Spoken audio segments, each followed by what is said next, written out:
Hello students, good morning. Students, कल की class में मैंने आपको बताया था परिमेय संख्याएं और अपरिमेय संख्याएं किस प्रकार से आती है और ये इनके अंदर क्या डिफरेंस होता है आपस में।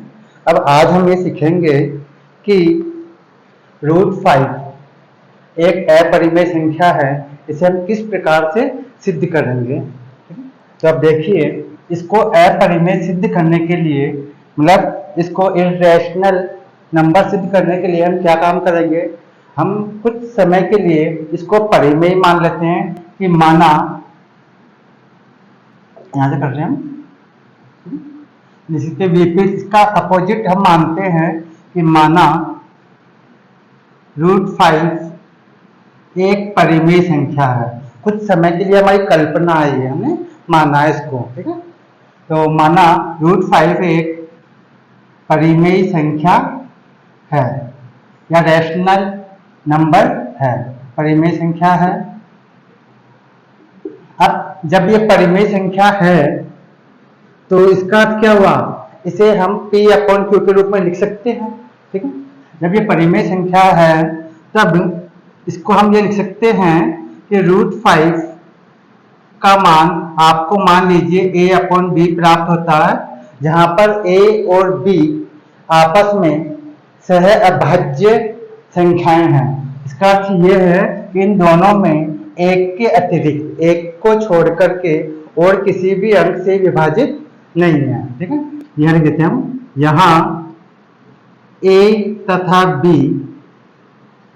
में एक के अतिरिक्त, ठीक है, एक के अतिरिक्त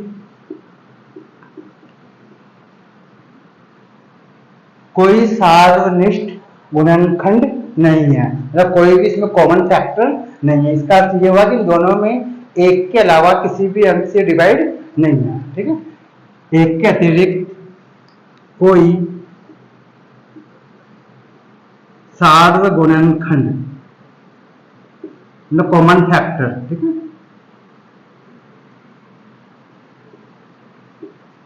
सार्वगुणनखंड नहीं है। ये हमने इसमें मान लिया कि इसके अंदर ए और बी में, क्योंकि ये परिमेय संख्या, अब आपको पता है ये परिमेय संख्या को भी हम मतलब भिन्न के रूप में, फ्रैक्शन के रूप में लिख सकते हैं अपन। तो हमने मान लिया ये परिमेय संख्या है और इसे हम A/B के रूप में व्यक्त कर सकते हैं, और यहाँ A और B में एक के अतिरिक्त और किसी भी संख्या से डिवाइड नहीं है। अब हम क्या काम करेंगे, दोनों पक्षों का वर्ग करते हैं, दोनों पक्षों का स्क्वायर करेंगे। वर्ग मतलब स्क्वायर करने पर, तो आपको पता कोई भी समीकरण होता है तो उसके दोनों पक्षों में हम किसी भी संख्या को ऐड कर सकते हैं, किसी भी संख्या को हम माइनस कर सकते हैं, सब्ट्रैक्शन कर सकते हैं, किसी का भी मल्टीप्लाई कर दे या डिवाइड कर दे, या दोनों पक्षों का हम स्क्वायर कर दे या स्क्वायर रूट ज्ञात कर ले, तो उस समीकरण में कोई भी इफेक्ट नहीं पड़ता। ठीक है, हम दोनों पक्षों का वर्ग करेंगे तो जाएगा √5, इस पर भी स्क्वायर, और यहाँ पे जो A/B है इसका भी स्क्वायर, दोनों तरफ हमने स्क्वायर कर दिया। अब √5 का स्क्वायर करेंगे तो कितना प्राप्त होगा आपको, 5। कोई भी संख्या अगर स्क्वायर रूट में हो तो उसका स्क्वायर करने पर उसका रूट हट जाता है। ठीक है, इस तरह से। और यहाँ क्या हो जाएगा, A²/B²।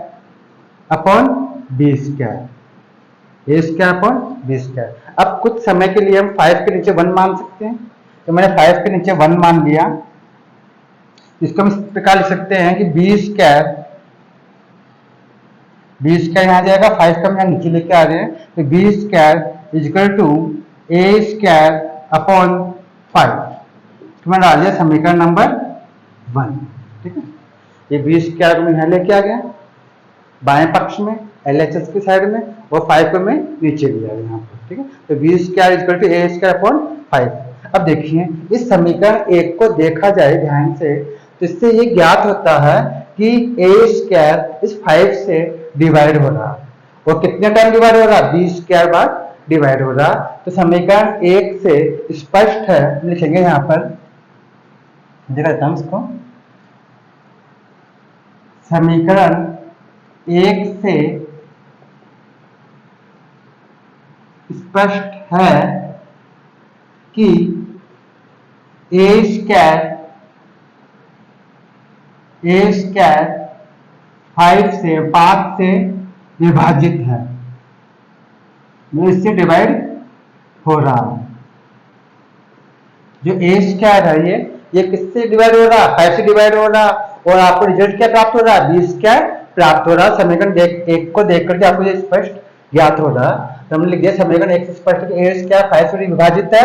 अतः यदि किसी संख्या का वर्ग किसी अंक से डिवाइड हो तो उसका स्क्वायर रूट में उसका वर्गमूल भी उससे डिवाइड होता है। अतः नियमानुसार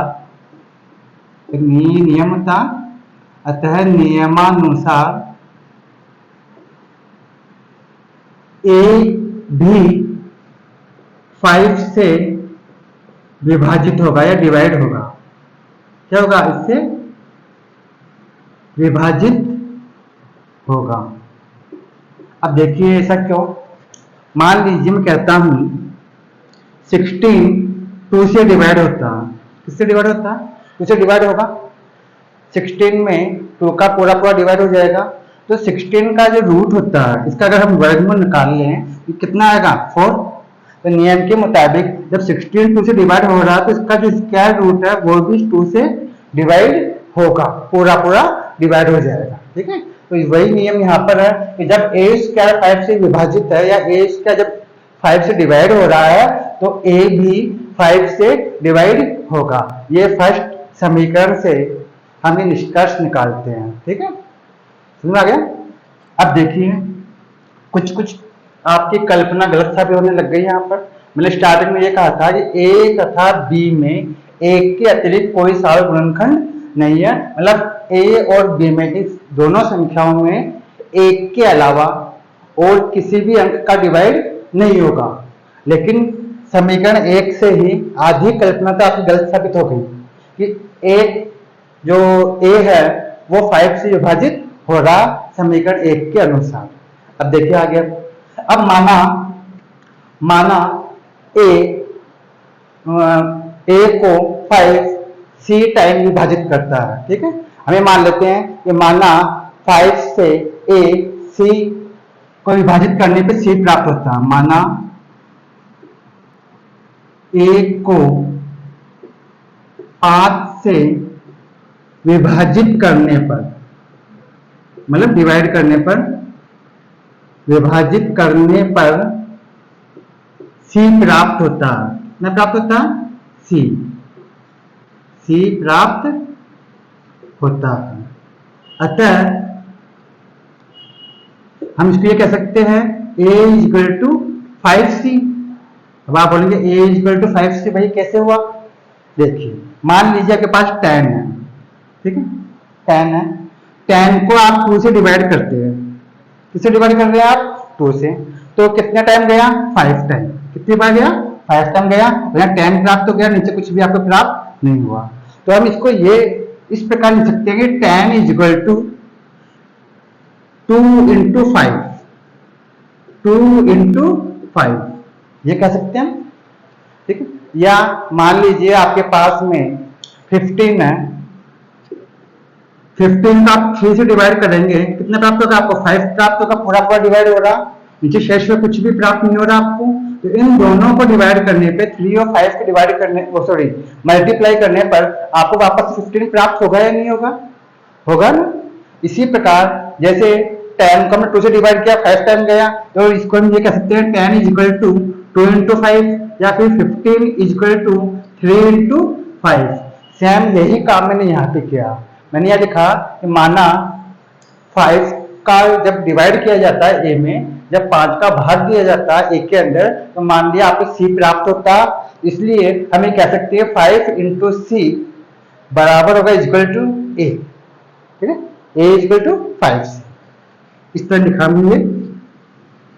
कहीं आपको कंफ्यूजन होगी साहब ये a = 5c कहां से आ गया, इसलिए हमने ये लाइन लिख दी है। ठीक है, अब ये जो a की वैल्यू है ये समीकरण 1 में रखेंगे, यहां हम रख देंगे, लिखेंगे a = 5c समीकरण 1 में रखने पर, समीकरण 1 में इसको रख देते हैं 1। की वैल्यू हो। अब देखिए यहाँ पे क्या लिखा हुआ, ए स्क्वायर लिखा हुआ, तो ए की जगह हम ए की वैल्यू लिखेंगे यहाँ पर, ठीक है, तो यह जाएगा बी स्क्वायर एजेटी जैसे कैसे। अब यहाँ पे ए स्क्वायर लिखा हुआ, तो पहले आप ए की वैल्यू लिखिए, तो ए की वैल्यू क्या आपके पास में, आपके पास ए की वैल्यू क्या 5c, ठीक है, इसको ए की जगह लिखेंगे हम यहाँ पर, लिखेंगे ऊपर 5c। अब यहाँ पे स्क्वायर लगा हुआ, तो जो ए की वैल्यू है उस पर भी हम स्क्वायर लगाएंगे, हम इसके ऊपर भी स्क्वायर लगा देंगे, ठीक है, अपॉन नीचे क्या है 5 है, लिखते हैं यहाँ पे 5। यहां तक कोई दिक्कत है आपको, ठीक है। अब यहां हो जाएगा B square is equal to 5c का मल्टीप्लाई 5 से करेंगे कितना जाएगा 25, लिखेंगे यहाँ 25 सी स्क्वायर, और अपॉन नीचे भी क्या 5 है।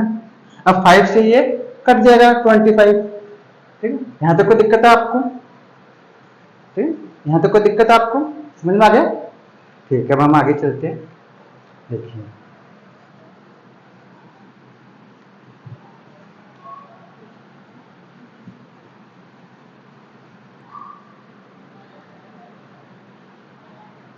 अब देखिए यहाँ पे 5 से 25 कट जाएगा, यहाँ हो जाएगा B square is equal to 5c square, क्या जाएगा 5c स्क्वायर, ठीक है, और बस यहाँ यही हो जाएगा यहाँ पर, ठीक है, यहाँ पे रख दिया ना आपने, और यहाँ पे कितना था नीचे 5, ठीक है, सही है। अब देखिए आगे, अब इसको आप मान रख दिया आपने, तो अब यहाँ हो जाएगा, अगर आप, ठीक है, यहाँ पे इस 25 को नीचे लेके आ जाते हैं यहाँ पर, तो इसका मतलब ये हो गया C square equal to B square upon 5। यहाँ 5 किस रूप में, मल्टीप्लाई के रूप में, इसको हम इस साइड बाएं पक्ष में लेके आएंगे, कहाँ हो जाएगा डिवाइड के रूप में हो जाएगा यहाँ पर, तो 5 को हम इधर लेके आ गए, यहाँ हो गया बी स्क्वायर अपॉन 5, और यहाँ सी स्क्वायर अकेला सिंगल बच गया। इसको हम मानेंगे समीकरण नंबर 2, क्या मानेंगे समीकरण नंबर 2 मानेंगे। अब देखिए समीकरण 2 से ये स्पष्ट हो रहा है कि बी स्क्वायर 5 से डिवाइड हो रहा, ठीक है, बी स्क्वायर 5 से डिवाइड हो रहा, अतः नियम के मुताबिक बी भी, जो बी है वो भी 5 से डिवाइड होगा, ठीक है, इसमें हम ये लिखेंगे समीकरण 2 से स्पष्ट है कि बी स्क्वायर 5 से विभाजित है, मतलब 5 का डिवाइड होगा पूरा पूरा बी स्क्वायर में, वो डिवाइड करने में कितना प्राप्त हो रहा आपको सी स्क्वायर प्राप्त हो रहा, ठीक है, अतः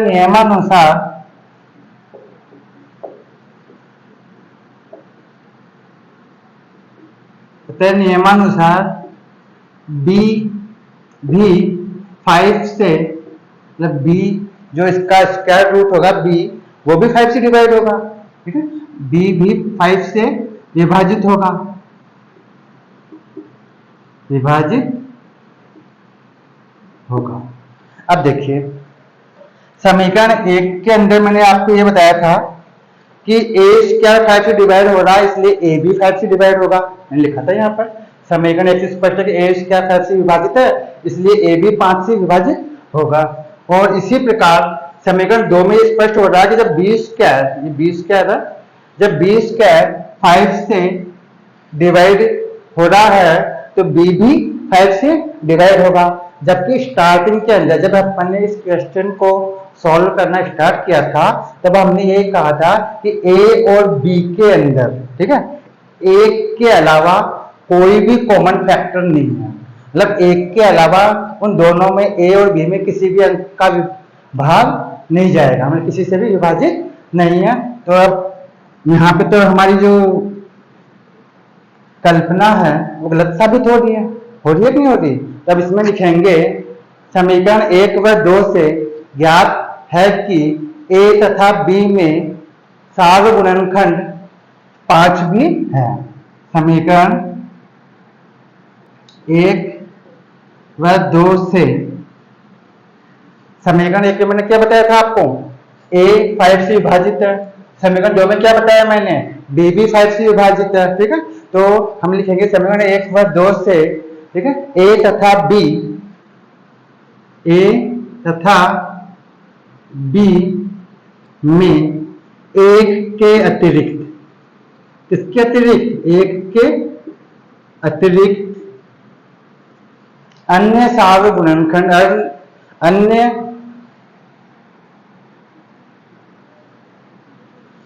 अन्य अभाज्य गुणनखंड या सार्व गुणनखंड बोल दीजिए, अन्य अभाज्य गुणनखंड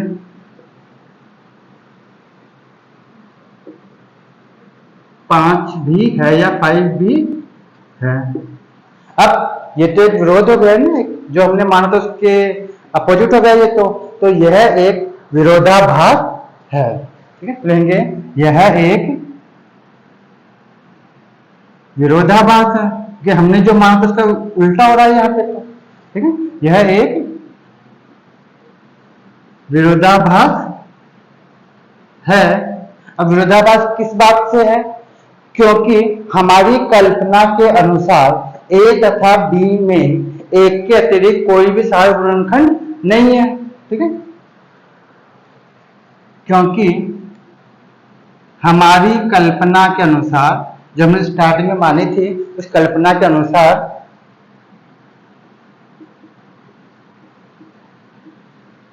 हमारी कल्पना के अनुसार या परिकल्पना बोल सकते हैं आप, के अनुसार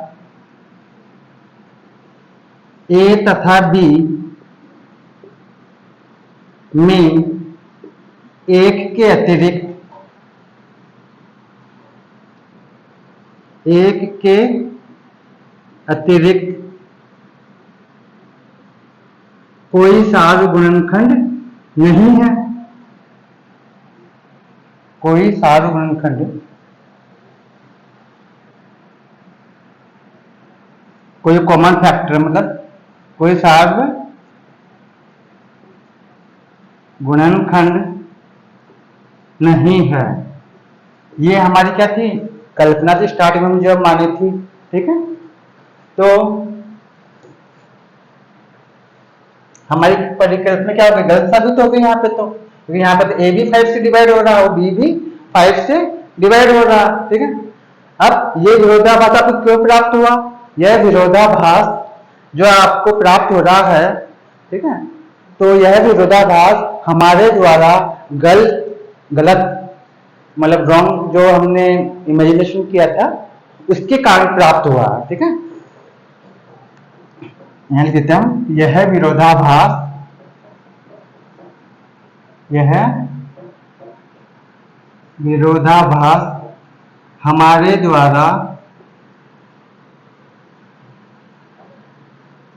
द्वारा हमने जो परिकल्पना की थी, ठीक है, गलत कर परिकल्पना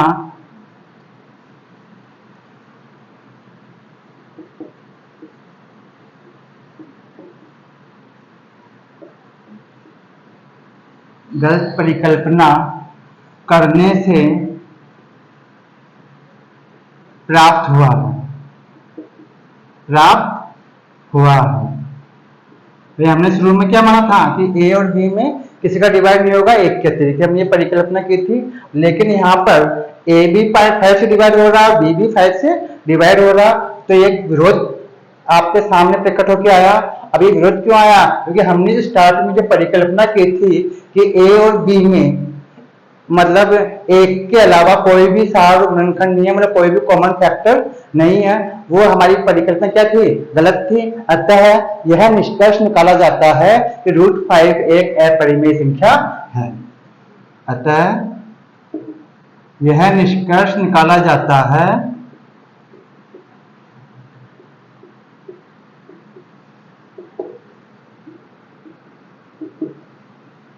कि √5 एक अपरिमेय संख्या है या इर्रेशनल नंबर है, एक अपरिमेय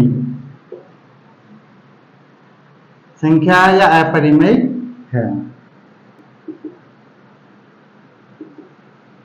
ठीक है। समझ में आ गया, ये हमने सिद्ध कर दिया क्या समझ में आ गया होगा?